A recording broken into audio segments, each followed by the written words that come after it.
Putin proclama fracaso de contraofensiva de Ucrania.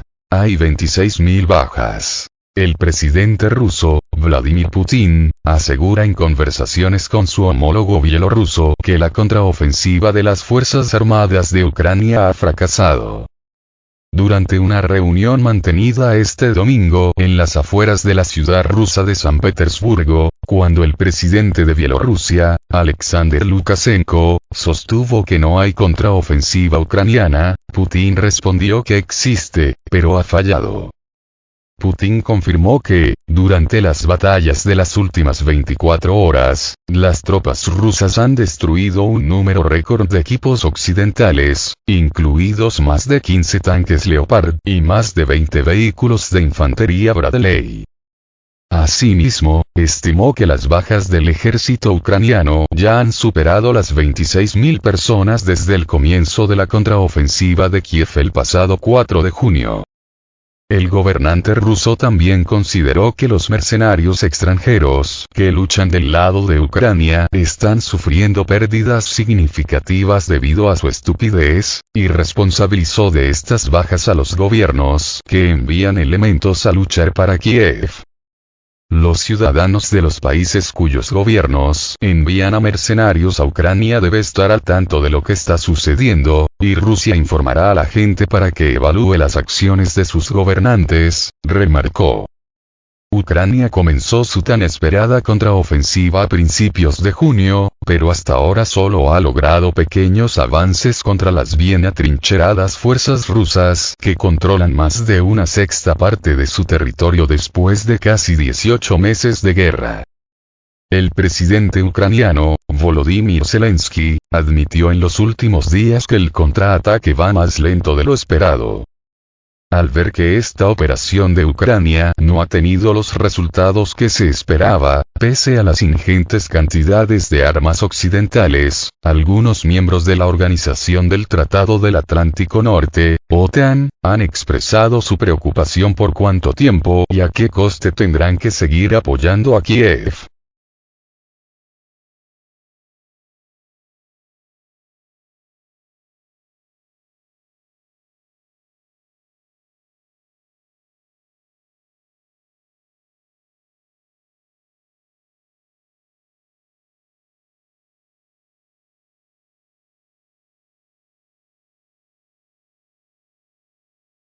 Occidente sabía que Kiev no tenía armas ni entrenamiento suficientes para enfrentar a Rusia. Los líderes militares de Occidente sabían desde antes de las contraofensivas ucranianas que Kiev no tenía ni el personal ni las armas necesarias para enfrentarse al ejército de Rusia, señala un reporte del diario estadounidense The Wall Street Journal.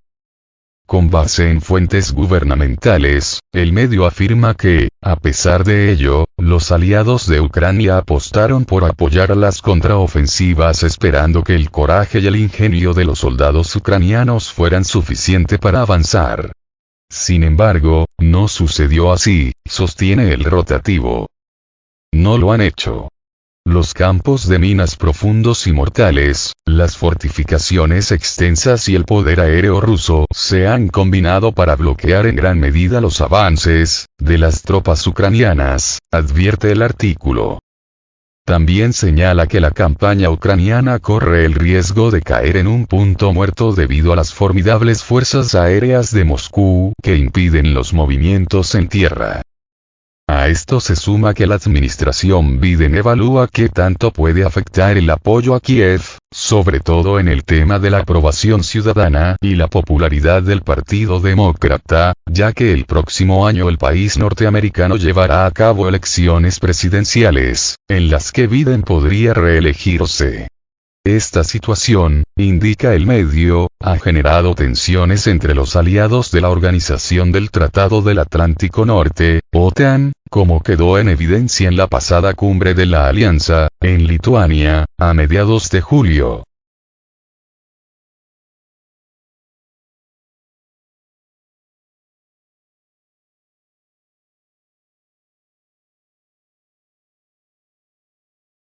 Es poco probable que los líderes europeos aumenten significativamente el apoyo a Kiev si perciben la renuencia de Estados Unidos, dicen diplomáticos occidentales, refiere The Wall Street Journal.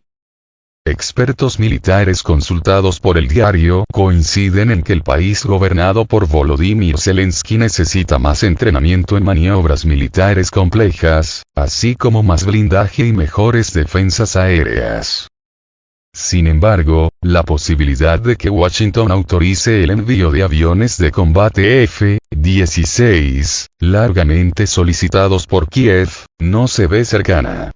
Incluso se estima que, si Biden accediera a este suministro, los cazas llegarían al campo de batalla hasta principios del año entrante.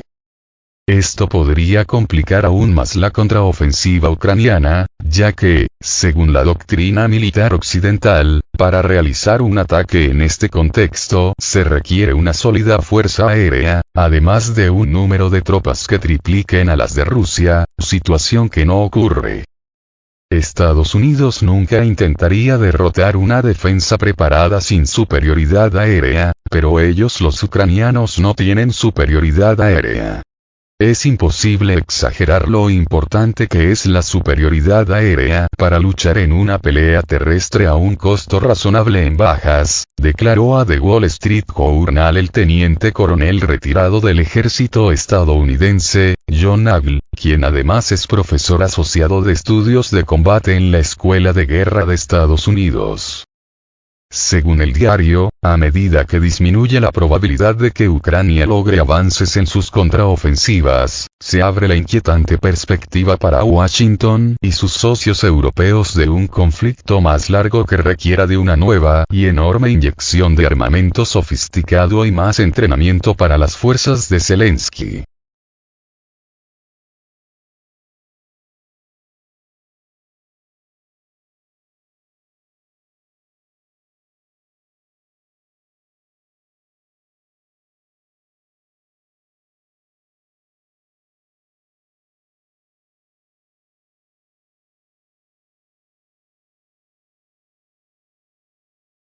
Excomandante de la OTAN en Europa sugiere atacar buques rusos en el Mar Negro. Un almirante retirado de la Armada de Estados Unidos y excomandante supremo aliado en Europa de la OTAN sugirió desplegar las fuerzas de la alianza en el Mar Negro y atacar a las naves de guerra rusas.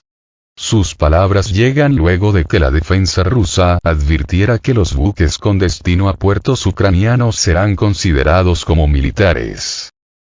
El almirante retirado James Stavridis sugirió atacar a los navíos de guerra rusos si estos intentan bombardear los barcos que salen o entran en los puertos ucranianos. La OTAN y Estados Unidos podrían escoltar graneleros, y tienen capacidades suficientes para ello porque hay 3 grandes países miembros de la OTAN en el Mar Negro, declaró Stavridis a los medios estadounidenses en referencia a Turquía, Bulgaria y Rumanía. Si un buque de guerra ruso ataca a un granelero, que es un navío humanitario que opera en aguas internacionales, la OTAN debería abrir fuego en respuesta, añadió el almirante retirado. Stavridis tiene experiencia en realizar operaciones navales agresivas en países lejanos a las costas occidentales. En 1987-1988, participó en Operación Ernest Will de Estados Unidos para proteger a los petroleros kuwaitíes durante la guerra entre Irán e Irak. Estados Unidos atacó navíos de guerra iraníes y, el 3 de julio de 1988, el crucero de misiles US-Vincennes derribó un avión comercial iraní sobre el estrecho de Hormuz, lo que causó 290 muertos entre pasajeros y tripulación. El 17 de julio de 2023, Rusia suspendió su participación en la iniciativa de granos del Mar Negro, por el sistemático incumplimiento por parte de Estados Unidos y Europa de las condiciones y una serie de restricciones a las exportaciones rusas de cereales y fertilizantes. Moscú señaló que menos del 5% de todo el grano ucraniano exportado en el marco del acuerdo de granos llega efectivamente a los países necesitados, y aseguró que tomaría medidas para garantizar la seguridad alimentaria de estos países. El 20 de julio, el Ministerio de Defensa ruso declaró que ya no podía garantizar la seguridad del transporte marítimo por la zona noroccidental del Mar Negro y advirtió que los buques que naveguen en sus aguas con destino a puertos ucranianos serán considerados como potenciales portadores de carga militar.